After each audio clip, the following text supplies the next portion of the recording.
হিন্দু ভাই ও বোনদের যে কথাটা, নিরাপত্তার কথা, এটাতে আমি একটু দুঃখ পাই। তারা বাংলাদেশের নাগরিক হিসাবে এদেশে থাকেন, তাদের আবার কিসের নিরাপত্তা, কার থেকে নিরাপত্তা, আমি এটা প্রশ্ন করছি। আচ্ছা, আমার কথা রয়েছে গিয়া উনি কি ভালো করে কথা কইতে পারে না?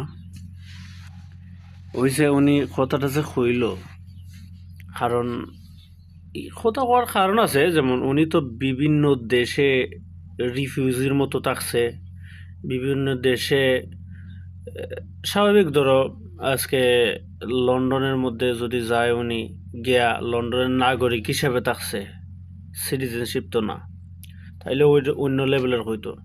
তো উনি কইতেছে কি হিন্দুরা আমাদের দেশে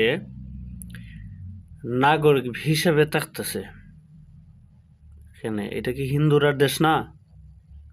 এটা মুসলমানের দেশ, এটা হিন্দুদের দেশ, হিন্দুদের নিজের দেশ, এটা এটা হিন্দুরা বাংলাদেশি, এটা হিন্দুরা নাগরিক হিসেবে এই জায়গায় এই দেশে থাকে না, হিন্দুদের দেশ হিসেবে এই দেশে থাকে, বুঝছো? উনি আমি বুঝলাম না উনি সুন্দর করে কথা বলতো চিনে না, নাকি ওনার বয়স হয়ে গেছে যার কারণে এইরকম কথাবার্তা বলতেছে। আচ্ছা, যাই হোক, দেখি এরপরে। আমাদের যুবদল, ছাত্রদল এবং বিএনপির কর্মী তাদের পাশে দাঁড়াবে এই কীর্তনের সময়।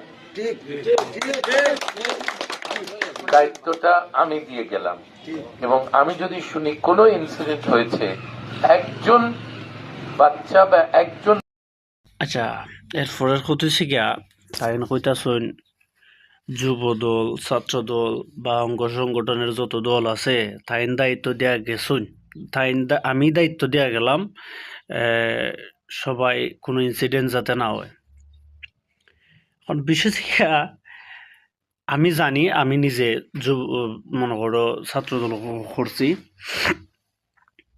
দলের সাথে সম্পৃক্ত আসলাম। বিএনপিতে এরকম মানুষ আমি দেখি না যারা হিন্দুদের উপরে, হিন্দুদের সাথে নির্যাতন করে হিন্দুদের উপর, বা আমার নবীগঞ্জ আমি দেখি না এমন কোনো মানুষ হিন্দুদের উপরে নির্যাতন করে। এখন হতেছে কি তাইন দায়িত্ব দেয়া গেছেন, তাইনটা আমরা পাইমু কয়, তাইন তো নিজেই কইলা যে তাই নবীগঞ্জ থাকতা নাই, তাই সবসময় ঢাকা থাকবা। এখন তাই যদি সবসময় ঢাকা থাকুন, তাই আমরা পাইমু কয়? এগুলা বাউতাবাজি